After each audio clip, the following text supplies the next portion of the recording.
It is officially mock draft season as we are a little over 2 months away from the NFL draft being here. And on today's show, we're going to react to PFF's latest mock draft. They went 3 rounds. You're watching Giants Now by Chat Sports. I am your host, Marshall Green. Let's do it. The New York Giants currently own the number 5 pick in the 2026 NFL draft. They also own the 37th overall pick. And at the time of recording this video, they do not have a third-round pick. They used that pick to get back into the first round last year to select Jackson Dart. So only 2 picks featured on today's show. But not going to lie, I am fans of these. Let's start it off. PFF had Shocker of the Year, Fernando Mendoza, going to the Las Vegas Raiders. I think that you can write that one in Sharpie. It is going to happen. They had Caleb Downs going number 2 overall to the New York Jets. Downs, the number 1 player on my big board. I'm hoping that he falls to the Giants. David Bailey, the pass rusher out of Texas Tech. He goes number 3 overall to the Arizona Cardinals. And then Ruben Bain, the other edge rusher out of Miami. He goes number 4 to the Tennessee Titans, which means the New York Giants are on the clock with the number 5 pick.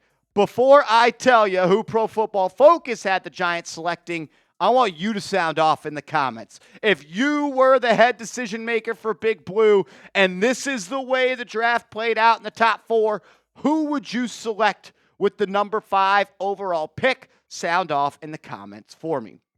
With the 5th pick in the 2026 NFL Draft, Pro Football Focus has the New York Giants selecting Sonny Styles, the inside linebacker out of the Ohio State. A lot of different ways the Giants could have went with this pick. You could have went after a Jordan Tyson. You could have went after a Carnell Tate. Arvell Reese still on the board. Either tackle, Maui Noah or Fano was there. A bunch of different ways they could have went, but PFF says Sonny Styles is your guy. They wrote this. While I agree with the recent declaration from multiple draft analysts that Ohio State's Arvell Reese is a better prospect at linebacker than edge rusher, I think his teammate is the better linebacker in this draft class, talking about Sonny Styles. Styles' grading profile is similar to that of San Francisco 49ers star linebacker Fred Warner from his BYU days, and he could easily be a decade-long starter. If Sonny Styles is Fred Warner, yeah, I'm going to want that guy on my football team. You could see some stats at the bottom of your screen where Pro Football Focus draws some parallels between Styles and Warner. Dane Brugler, someone who I think is one of the best in the business when it comes to covering the NFL draft. He has Styles number 5 on his big board, saying a 6'4", 240-pound linebacker with 4.5 40-yard dash speed who just turned 21. Yeah, Styles, who initially enrolled at Ohio State as a safety, checks all the boxes with his size and athletic traits. He blossomed on the field in 2025. He isn't a proven playmaker in coverage yet, which is the only reason he isn't ranked higher, but he is the rare off-ball linebacker worth a top 10 pick. Mel Kiper Jr. of ESPN has Sonny Styles as the 7th rated player on his big board, saying, you can tell Styles is a former safety. He has outstanding speed, and his burst allows him to spy the quarterback. Watch for him to dominate at the combine and in the pre-draft testing. Styles is also a dependable tackler and closes in a flash. He really took that next step last season, even as he adapted to a new system under defensive coordinator Matt Patricia. Sonny Styles looks like he is built in a lab to be a modern-day inside linebacker. Some sites have 6'3", some sites have 6'5", but man, 6'4", 6'5", 240 pounds. He is a demon on the football field. Sideline to sideline, he is explosive, and I believe there is still a lot of room for him to grow as a football player. I reached out to my guy, Billy Beebe, who covers Ohio State here at Chat Sports, and Mr. Beebe said this about Styles. He was criminally underrated for Ohio State and is still a top 15 pick. He was originally a safety, an Ohio State legend, and now linebacker coach James Laurinaitis fought to make him a linebacker, captain, and a green dot player on defense. Sonny does not miss tackles. He was perfect in the regular season with 81 tackles. That was thanks to good size and electric ability to track down the ball. Any defense that adds Sonny Styles initially becomes a more efficient and tougher group. We saw Styles grow from 2024 to 2025 when it comes to his efficiency as a tackler.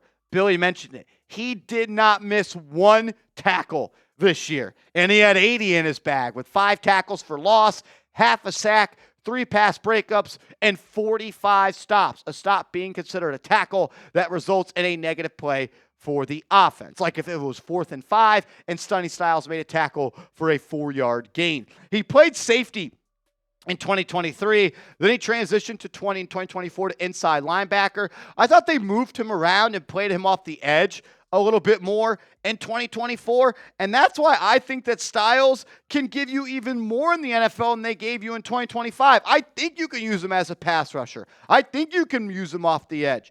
But man, when it's 3rd and 8 and you want to play a light box and you want to have speed in the middle of your defense, Sonny Styles is that guy. He is exactly what the Giants need on defense.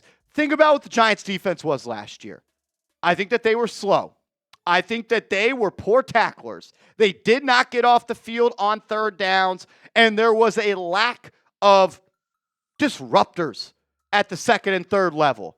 Sonny Styles is a green check mark in every single one of those. And if you're telling me that Styles can be to the Giants what Fred Warner has been to the Niners, sign me up for that. I want you to grade the pick of Sonny Styles. If the Giants draft Styles number 5 overall, grade it for me. A, B, C, D, or F. I know this for a fact. He passes the name test. Sonny Styles, that dude just sounds like a beast. Coming up next, we will reveal who PFF had the Giants selecting in round 2.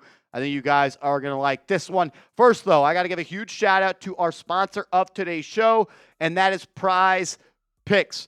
Football season may be over, but the basketball season in action is heating up. So get hooked up with PrizePicks. There's no better time to start playing than now. They've also got an awesome deal going on. When you use that promo code CLNS, place your first $5 lineup. They're going to get you $50 in lineups. You don't even have to get that first lineup correct. It's easy. You pick more or less. You create a lineup of 2 to 6 players, and you either select more or less on their projected stat line that PFF selects for them. The basketball action will be back in our life on Thursday. I've already got my lineup ready to roll. I'm taking the less on points, rebounds, and assists for Cade Cunningham. And I'm taking the more on rebounds and assists for Karl Anthony Towns. Knicks have been blown out by the Pistons twice this year. I think they're going to show up on Thursday when we get back from the All-Star break. You can roll with my picks or fade my picks. Just do it at PrizePicks. It's prizepicks.com/CLNS. Place your first $5 lineup, and they get $50 in lineups after that. All right, so the New York Giants back on the clock in round 2 with the 37th overall pick, and PFF has them selecting the Tennessee Volunteer corner, Colton Hood.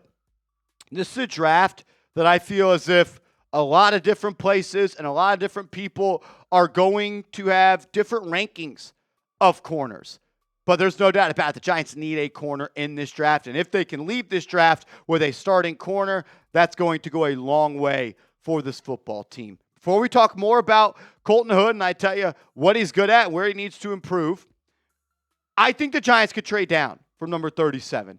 And unless there is a player that they have a first-round grade on that falls to 37, I almost think that they should trade down.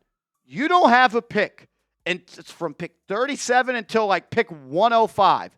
You go like 70 picks until you are back on the clock. And the Giants have multiple needs on this roster that they could address if they do have some more ammunition, especially in premium pick selections. But Colton Hood, 6 foot, 195 pounds. He was a redshirt sophomore this year at Tennessee. And with some injuries in the Tennessee secondary, I thought he did a really good job of stepping up when he needed to. I think he's really good in man coverage. I think he is sticky in that regard, and I'm expecting the Giants to play some more man coverage this year.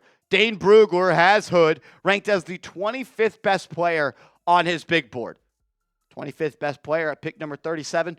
I'll take that. Brugler writes, Hood checks boxes for size, speed, physicality, and catch point skills. He is still developing his route anticipation from off coverage, but he plays sticky man-to-man coverage and gets busy as a run defender. Hood had an up and down Senior Bowl week, but the highs made him look like a first-round player. At 6 foot, 195 pounds, that's pretty good size for a corner. My guy Joey Peterson, who covers Tennessee football here at Chat Sports, says Colton Hood was one of the biggest surprises in the 2025 college football season. Ranked as the 416th best player in the transfer portal, he winds up at Tennessee. And after a week 1 injury to Ricky Gibson, he is the CB1 for the Vols for the rest of the year. What stands out on tape is his physicality and coverage, closing speed, and ability to get his head around and make a play on the ball. I think the biggest concern for Hood is his size. Doesn't have long arms, and I wouldn't be surprised if he measures in under 6 foot at the combine. Under 6 foot isn't a massive deal in the NFL, but coupled with arm length, that could cause some problems. So it sounds like the measurements are going to be something that could sway some people on this topic. But, man, when you watch the tape, you look at the stats, there was not a lot of things that you could be upset about with Hood. He can cover, he can tackle, not afraid to stick his nose in it, get off a block, and make plays near or at the line of scrimmage. Had 9 pass breakups last year. Forced a fumble, recovered a fumble. He was good. When you look at his coverage stats in particular, when quarterbacks targeted him in coverage, they only had a quarterback rating of 69.8, a completion percentage of 51.9, and he only allowed 1 touchdown last year in the SEC. Whether it's Colton Hood, maybe it's someone else, the Giants have to upgrade their secondary and specifically the corner position. I don't know if they're going to bring back Cordell Flott. And if you don't bring back Cordell Flott, that means you're looking at guys like Paulson Adebo, Deontay Banks, Rico Payton, Art Green. You don't have any other. You're going to have Andrew Phillips in the slot, but you need another guy that could start week 1 on the boundary. Hood could be that guy in round 2. They have to find a way. And lucky for them, according to Daniel Jeremiah, there are a lot of good corners in this draft, saying there are a lot of day 2 starting corners in this draft. No matter who it is, I don't really care at this point. Find a way to leave this draft with a day 1 starter at a corner, and man, that is going to help your chances to win games next year. So this is what their mock draft looks like for the Giants. Round 1, pick 5, they have Sonny Styles to the New York Giants. And then round 2 with pick 37, Colton Hood is a Giant. Grade the mock draft for me. 1 to 100, just like we're back at school. 100 is a perfect score. 1 is the score that Vinny Pip got on a lot of his tests. So sound off for me and grade this mock draft down in the comment section. If these are the 2 picks, I wouldn't have too much to say in a negative way. Make sure you are following me on social media. You can find me on Twitter and on Instagram at @MarshallGreen_.